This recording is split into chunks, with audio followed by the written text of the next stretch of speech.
अस्सलाम वालेकुम। अच्छा, कुछ टॉपिक्स थे साइकेट्री के जो वीडियोस में मिस थे, तो जल्दी से ना हम उन टॉपिक्स को देख लेते हैं, क्विक रीड करेंगे। मेनिया और हाइपोमेनिया आ जाता है पहले हमारे पास। तो मेनिया और डिप्रेशन के साथ ही होता है, मतलब बाइपोलर डिसऑर्डर में ही होता है।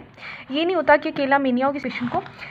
तो मेनिया होता क्या, मेनिया होता है marked elevation of mood, euphoria, over activity. मतलब कोई पेशेंट बहुत ज़्यादा एक्टिव है, बहुत ज़्यादा वो थकता नहीं है, वो बहुत ज़्यादा देर तक काम कर सकता है, ठीक है, उसका मूड भी एलिवेट रहता है, डिसइनिबिशन है, तो मेनिया होता है। हाइपोमेनिया क्या होता है, हाइपोमेनिया में भी तकरीबन यही सिम्टम्स होते हैं, एलिवेशन ऑफ मूड वगैरह, लेकिन एक तो ये शॉर्टर होता है, उसकी ड्यूरेशन मेनिया से कम होती है, दूसरा ये लेस सिवियर होता है, तीसरा इसमें साइकोटिक फीचर नहीं होते, साइकोटिक फीचर लाइक डिल्यूजन्स वगैरह, ठीक है, हेलुसिनेशंस वगैरह, और ये लेस डिसेबिलिटी काज करता है। अब डिसेबिलिटी कौन सी, डिसेबिलिटी मेनिया कौन सी डिसेबिलिटी काज कर सकता है, सोशल डिसेबिलिटी, ठीक है, रिलेशनशिप्स में मसले आ सकते हैं, इंडिविजुअल की अपनी लाइफ में मसले आ सकते हैं। अच्छा, तो यहाँ पर हम देखते हैं कि सोशल डिसेबिलिटी होती है मेनिया और हाइपोमेनिया के साथ। हाइपोमेनिया लेस डिसेबिलिटी काज करता है और मेनिया से ज़्यादा डिसेबिलिटी होती है। सोशल डिसेबिलिटी में क्या होता है, एक तो सिग्निफिकेंट डेब्ट्स, क्योंकि वो इतना ओवर स्पेंड कर रहा होता है, उसमें डिसइनिबिशन हो गई है, तो वो इतना ओवर स्पेंड करता है कि उस पर बहुत ज़्यादा मतलब लोन वगैरह का सीन बन जाता है, ठीक है। उसके अलावा उसकी रिलेशनशिप लॉस हो जाते हैं, क्योंकि इरिटेबिलिटी, एजिटेशन आ जाती है उसमें, और एम्प्लॉयमेंट भी उसकी जा सकती है डिसइनिबिटिंग बिहेवियर की वजह से। मतलब ये जो सारा बिहेवियर आ रहा है ना, इस वजह से लॉस ऑफ एम्प्लॉयमेंट, रिलेशनशिप का लॉस और सिग्निफिकेंट डेब्ट्स, ये 2-3 चीज़ें हैं, ठीक है। अच्छा, उसके बाद बाइपोलर डिसऑर्डर की बात कर लेते हैं। तो मैंने कहा था कि मेनिया यूजुअली बाइपोलर डिसऑर्डर में ही होता है। तो बाइपोलर डिसऑर्डर में होता है क्या कि alternating episodes of mania and depression. Depression अकेला भी हो सकता है कि किसी पेशेंट को सिर्फ डिप्रेशन है, लेकिन मेनिया अकेला नहीं होता, ये बाइपोलर में ही होता है।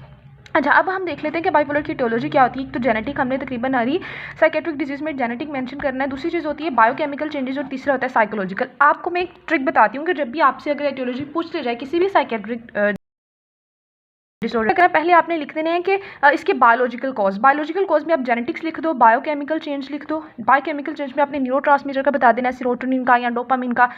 उसके बाद बायोलॉजिकल कॉज के बाद आप लिखो, उसकी हेडिंग बनाओ साइकोलॉजिकल कॉज, ठीक है। उसके बाद आप सोशल कॉज, इन्वायरमेंटल कॉज, इस तरह से आप 3 से 4 हेडिंग्स बना के उसकी एटियोलॉजी, तकरीबन सबकी एटियोलॉजी में यही आता है। अब यहाँ पे सेरोटोनिन का साइकोलॉजिकल क्या हो सकते हैं कि लाइफ इवेंट कोई ऐसे चल रहे हैं, लेकिन लाइफ इवेंट्स का ना इफेक्ट बाइपोलर में कम ही होता है। बाइपोलर ज़्यादातर जेनेटिक्स और बायोकेमिकल चेंजेस की वजह से ही होता है। जो लाइफ इवेंट्स है ना, ये ज़्यादातर डिप्रेशन, एंजाइटी में होते हैं। अच्छा, मैनेजमेंट कैसे करनी है, मैनेजमेंट क्योंकि हमसे पूछ जाती है मोस्टली सिनेरियोज में, तो मैनेजमेंट कैसे करनी है कि सबसे पहले तो आपने जो है वो पेशेंट को एंटीसाइकोटिक्स दे देनी है। उसके अलावा आप वेल्प्रोइक एसिड, लिथियम, अगर आप लोगों ने सीएनएस फार्मा में ये चैप्टर किया था जिसमें बाइपोलर की डिजीज़ की ड्रग्स बताई हुई थी, तो फिर तो आपको पता होगा कि लिथियम देते हैं, वेल्प्रोइक एसिड देते हैं, या एंटीसाइकोटिक देते हैं, ठीक है। एंटीसाइकोटिक के साथ वेल्प्रोइक दे दो या साथ लिथियम दे दो। और आप कभी कभार शॉर्ट एक्टिंग बेंजोडाइजेपिन भी दे सकते हो, जिससे जो है वो जो एजिटेशन हो रही थी, इरिटेबिलिटी हो रही थी, वो कंट्रोल हो जाती है, ठीक है। अच्छा, नेक्स्ट प्रोफाइलैक्सिस। अच्छा, बाइपोलर में ना एक बहुत इंपॉर्टेंट चीज़ है कि बाइपोलर के जो एपिसोड होते हैं ना, वो बार बार होते हैं। मतलब एक दफ़ा आपने पेशेंट को ट्रीट किया, वो ठीक हो गया, लेकिन बहुत ज़्यादा चांसेस होते हैं कि उसको थोड़ी देर के बाद, थोड़े अरसे के बाद फिर से बाइपोलर डिसऑर्डर हो जाए। तो उसको आपने प्रोफाइलैक्सिस के लिए भी लिथियम देना है, वेल्प्रोइक एसिड देना है, एंटीसाइकोटिक्स देने हैं, और प्रोफाइलैक्सिस के लिए हम एंटीकन्वल्सेंट्स भी देते हैं, कार्बामेज़ेपिन और लेमोट्राइजिन वगैरह, ठीक है। अच्छा, उसके बाद आ जाता है डिप्रेसिव डिसऑर्डर, यानी कि बाइपोलर तो हमने देख लिया, अब डिप्रेसिव डिसऑर्डर्स अकेला भी हो जाता है। तो इसके लिए मेरी वीडियो है यूट्यूब पर, आप लोग वो कंप्लीट देख लें, उसमें मैंने कंप्लीट इसको एक्सप्लेन किया हुआ है, ठीक है। अब हम लोग जो है वो कर लेते हैं ये वाला ओसीडी, ऑब्सेसिव कंपल्सिव डिसऑर्डर, क्योंकि मैंने आप लोगों को वो वाले कराने हैं जो कि अभी हमने वीडियोस में कवर नहीं किए थे। अच्छा, ऑब्सेसिव कंपल्सिव डिसऑर्डर में क्या होता है, 2 चीज़ें होती हैं, एक ऑब्सेशन, दूसरा कंपल्जन। ऑब्सेशन क्या होती है, कोई ऐसी थॉट या कोई ऐसी इंपल्स जो ब्रेन में आती है बार बार, एक तो बार बार आती है यानी रिकरेंट होती है, अनवांटेड होती है, और एंजाइटी प्रोवोकिंग, यानी जब ये इंपल्स आती है, थॉट आती है, तो एंजाइटी होना शुरू हो जाती है, ठीक है। तो आपने क्या कहना, ऑब्सेशन क्या होती है, कैसी थॉट होती है, कैसा इंपल्स होती है जो ब्रेन में आती है, रिकरेंट होती है, अनवांटेड होती है, और एंजाइटी प्रोवोकिंग होती है। उसके बाद ऑब्सेशन फिर क्या करती है, ऑब्सेशन फिर ऑब्सेशन की वजह से जो एंजाइटी होती है ना, उस एंजाइटी को दूर करने के लिए फिर कंपल्जन्स होती हैं। कंपल्जन्स क्या होता है कि कोई एक्ट आप बार बार कर रहे हो, रिपीटेड एक्ट्स, आप क्यों वो एक्ट कर रहे हो, ताकि वो जो एंजाइटी आपको हुई है ना, उसको रिलीव करने के लिए, ठीक है।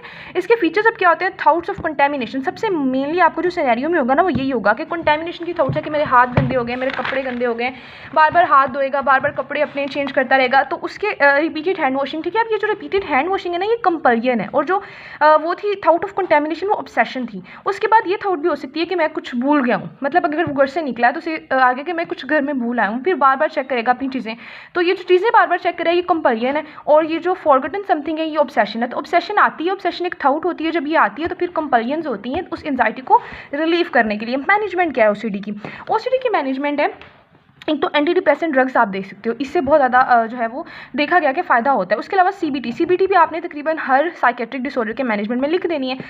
अच्छा, सीबीटी करना है। उसके बाद आपने क्या करना है, पेशेंट को ना एक होती है थेरेपी एक्सपोजर रिस्पॉन्स प्रिवेंशन। इसमें क्या करते हैं कि पेशेंट को ना इनकरेज करते हैं कि आप जो है, आपको जिस चीज़ का खौफ है ना, आप वो काम करो और कंपल्जन के बगैर। मतलब अगर आपको ये लग रहा है कि आप घर में कुछ भूल आए हो तो आपने वो लेने नहीं जाना, आप जाओ अपनी जॉब पर, या अगर आप कॉलेज जा रहे हो तो आप जाओ अपने कॉलेज। और कंपल्जन आप ना करो, चाहे आपको अभी लग रहा है लेकिन आप अभी आपको महसूस हो रहा है कि मैं कुछ भूल गया हूँ, लेकिन आप उस तरफ ना जाओ, ठीक है, कंप्लेंट्स की तरफ आप ना जाओ, अवॉइड करो। तो ये पेशेंट को जो है वो सिखाया जाता है। अच्छा, मैनेजमेंट में बेसिकली आपने क्या करना होता है, एक तो मैनेजमेंट में आपने जिस भी साइकेट्रिक डिसऑर्डर की आपको मैनेजमेंट पूछे, आपने 2-3 हेडिंग्स बना लेनी है। एक आपने हेडिंग बना लेनी है साइकोलॉजिकल मैनेजमेंट, उसमें आपने बता देना है कि अगर डिप्रेशन या एंजाइटी है तो आपने बता देना रिलैक्सेशन टेक्निक्स है, सीबीटी है और प्रॉब्लम सॉल्विंग थेरेपी है। इस तरह की 2-3 थेरेपीज लिख देनी है, ठीक है। रीअश्योरेंस, हाँ, अगर वो है हमारे पास सोमैटोफॉर्म डिसऑर्डर है या डिसोसिएटिव डिसऑर्डर है तो आपने रीअश्योरेंस की एक हेडिंग दे देनी है कि पेशेंट को रीअश्योर कराना है कि आपको कोई मसला नहीं है। रिलैक्सेशन टेक्निक्स लिख देनी है। उसके बाद आपने हेडिंग बनानी है बायोलॉजिकल में आपने ड्रग्स देनी होती हैं, ठीक है। ड्रग्स आपको जो भी पता है, अगर डिप्रेशन है तो एंटी डिप्रेसेंट लिख दो, अगर एंजाइटी है तो एंजियोलिटिक्स लिख दो, अगर स्किज़ोफ्रेनिया तो एंटीसाइकोटिक्स लिख दो। वहाँ पे आपने स्टार्टिंग्स में ड्रग्स लिख देनी है। और एंड पर आपने एक सोशल मैनेजमेंट का बना देना है कि फैमिली को और फ्रेंड्स को गाइड करना है कि पेशेंट को इमोशनली सपोर्ट करें। तो ये आपका जो है वो तकरीबन एक, अगर आप ये 3-4 पॉइंट्स ध्यान में रखें तो आप हर साइकेट्रिक इलनेस का बड़ी आसानी से लिख सकते हो। सोमैटोफॉर्म डिसऑर्डर का भी मैंने वीडियो कंप्लीट बनाई हुई है, तो आप वो देख लें। अब हम बात कर लेते हैं डिसोसिएशन और कन्वर्जन की। डिसोसिएशन क्या होता है? डिसोसिएशन होता है अवेयरनेस का और कोग्निटिव एबिलिटी का लॉस हो गया, मतलब मेंटली कोई प्रॉब्लम है, साइकोटिक प्रॉब्लम है, अवेयरनेस का लॉस हो गया है या कोग्निटिव एबिलिटी का, उसको चीज़ें समझ नहीं आ रही, वो सोच नहीं सकता, उसे चीज़ें याद नहीं है, लेकिन कोई मेडिकल एक्सप्लेनेशन लिया मैं ना, उसको डिमेंशिया है ना, उसके ब्रेन में कोई मसला हुआ है, लेकिन ये है कि भाई उसको चीज़ें याद नहीं रहती, उसको अवेयरनेस का लॉस नहीं है, उसको लॉस कह रही हूँ, अवेयरनेस का अंदाज़ा नहीं हो गई है। तो ये होता है डिसोसिएशन। और कन्वर्जन में क्या होता है? डिसोसिएशन और कन्वर्जन को डिफरेंशिएट करना आना चाहिए आपको। कन्वर्जन में ये होता है, सीधा याद रखो कि कोई कॉन्फ्लिक्ट है, कोई स्ट्रेस है ज़िंदगी में, और उस स्ट्रेस की वजह से वो उस स्ट्रेस से बचने के लिए ये शो कराएगा पेशेंट कि उसे कोई फिजिकल सिम्टम है, उसे कोई बीमारी है। असल में होगी नहीं, लेकिन वो ये शो कराएगा कि उसे कोई सिम्टम्स आ रही हैं। क्यों शो कराएगा? उस कॉन्फ्लिक्ट से बचने के लिए, उस स्ट्रेस से बचने के लिए। लेकिन ये काम वो अनकॉन्शियसली करेगा, मतलब आपने ये नहीं सोचना कि वो एक्टिंग करे, एक्टिंग नहीं करता वो, उसके अनकॉन्शियस लेवल पे ये काम होता है। लेकिन उसका ब्रेन क्या करता है? उसका ब्रेन जो है वो इमोशनल एरियाज़ को स्टिमुलेट कर देता है और जो वॉलेंट्री एरियाज़ होते हैं उनको इनहिबिट कर देता है, जिसकी वजह से उस पेशेंट को सिम्टम्स आना शुरू हो जाता है, फिजिकल सिम्टम्स। पैथोलॉजी कोई नहीं होती, लेकिन कॉन्फ्लिक्ट से बचने के लिए वो ऐसा करता है। और डिसोसिएशन में क्या था कि कोई पैथोलॉजी नहीं है, कोई एक्सप्लेनेशन नहीं है, लेकिन उसकी अवेयरनेस में और कोग्निशन में मसला आ रहा था, ठीक है। फिजिकल सिम्टम्स नहीं आते डिसोसिएशन में, कोग्निशन में मसला आता है। क्लिनिकल फीचर्स की बात करें तो 3 ऐसी चीज़ें हैं जो ज़रूर प्रेजेंट होनी चाहिए, फिर ही आप इसका डायग्नोसिस बना सकते हो डिसोसिएशन का या कन्वर्जन का। पहली चीज़ कि कोई फिजिकल पैथोलॉजी नहीं होनी चाहिए। अगर तो कोई फिजिकल पैथोलॉजी है तो फिर वो डिसोसिएशन या कन्वर्जन नहीं है, फिजिकल पैथोलॉजी की एब्सेंस में। उसके बाद दूसरी चीज़ कि अनकॉन्शियसली कोई पेशेंट, ये नहीं कि अगर जानबूझ के एक्टिंग कर रहा है तो आप फिर उसको भी कहो कि इसको कन्वर्जन डिसऑर्डर है। आपने ये देखना है कि ये अनकॉन्शियसली हो रहा है, ठीक है। तीसरी चीज़ की जो सिम्टम्स हैं ये सिंपैथेटिक नर्वस सिस्टम की ओवर एक्टिविटी की वजह से तो नहीं हो रही कहीं। तो ये तीनों चीज़ें आपने पहले देखनी है। अगर इन तीनों चीज़ें आपकी ये पूरी हैं, फिर हम कहेंगे कि पेशेंट को डायग्नोसिस हम देंगे कि इसके अलावा ये तो 3 मेन चीज़ें होगी ना। इसके अलावा अदर कैरेक्टरिस्टिक्स क्या हो सकती हैं कि जो हमें सिम्टम्स पेशेंट बता रहा होता है ना, वो असल में पेशेंट का उस आइडिया होता है उस इलनेस के बारे में, ठीक है। और वो अपनी डिसेबिलिटी को बड़ा एग्जैजरेट करके बता रहा होता है कि मुझे बहुत मसला है, मुझे बहुत ज़्यादा दर्द होता है। अच्छा, जो ये होता है ना, इसमें चाइल्डहुड ट्रॉमास का बहुत इंपॉर्टेंट रोल होता है। यूजुअली ये जो कन्वर्जन डिसऑर्डर या डिसोसिएशन डिसऑर्डर होते हैं ना, उन्हीं लोगों को होते हैं जिनको चाइल्डहुड में कोई ट्रॉमा, कोई टेंशन, कोई स्ट्रेस वगैरह देखी होती है इन्होंने।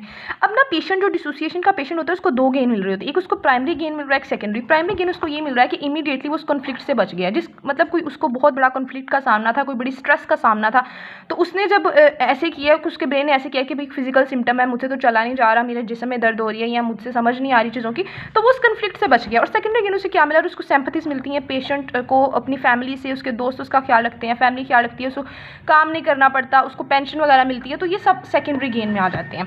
अच्छा, अब ना डिसोसिएशन के जो क्लिनिकल, मतलब डिसोसिएशन हमने ये तो कह दिया ना कि कोग्निटिव जो है वो डिसेबिलिटी है या लॉस ऑफ अवेयरनेस है, लेकिन मेनली इसमें क्या क्लिनिकल फीचर्स आ रहे होते हैं?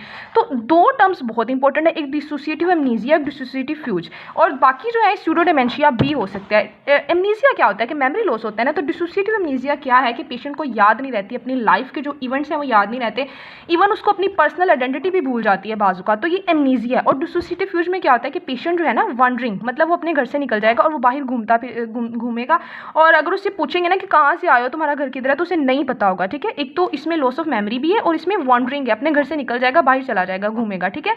तो ये दो जब भी सिनेरियो में मेंशन हो तो आपने याद रखना है कि डिसोसिएशन में आते हैं। उसके अलावा स्यूडोडेमेंशिया भी हो सकता है, वही चीज़ कि डिमेंशिया वाले सिम्टम्स आएंगे लेकिन डिमेंशिया होगा नहीं, असल में सिम्टम्स आएंगे।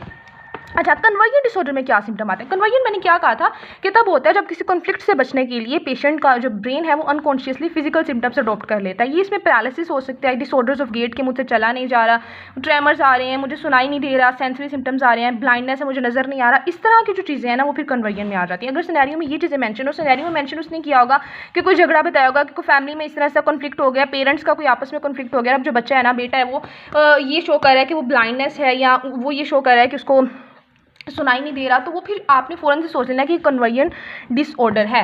अच्छा, एटियोलॉजी इसकी क्या हो सकती है? इसकी ना एटियोलॉजी में एक थ्योरी उन्होंने दी, उन्होंने कहा कि होता कुछ यूँ है असल में कि जो कन्वर्जन और डिसोसिएटिव डिसऑर्डर्स होते हैं ना, कोई बड़ी इमोशनली चार्ज्ड मेमोरीज होती हैं, वो असल में रिप्रेस किया होता है उनको, वो मेमोरीज जो होती हैं उनको अपने ब्रेन में उसने रिप्रेस किया होता है, उनको शेयर नहीं किया होता, उनको रिप्रेस किया होता है किसी पास्ट के किसी इवेंट में, ठीक है। उसको मेमोरीज उसने रिप्रेस की होती हैं और फिर होता कुछ हुआ है कि उन मेमोरीज की रिप्रेशन की वजह से वो कन्वर्ट हो जाती हैं फिजिकल सिम्टम्स में, ठीक है, और फिर उसको फिजिकल सिम्टम्स आना शुरू हो जाते हैं। तो एटियोलॉजी की यही होती है कि पास्ट में कुछ चाइल्डहुड ट्रॉमा था या कुछ भी ऐसा ट्रॉमा मिला था उसको, कोई ऐसी मेमोरी थी जिसको उसने रिप्रेस किया हुआ था, ठीक है। तो होता कुछ है कि मेमोरी रिप्रेस करने की वजह से उसके जो इमोशनल एरियाज हैं उनको एक्टिवेट कर दिया जाता है और उसकी जो मोटर एक्टिविटी है उसको रिड्यूस कर दिया जाता है, तो उस वजह से उसके क्या आना शुरू होता है, उसको फिजिकल सिम्टम्स आने शुरू हो जाते हैं, ठीक है। अच्छा, मैनेजमेंट क्या है? मैनेजमेंट है इसकी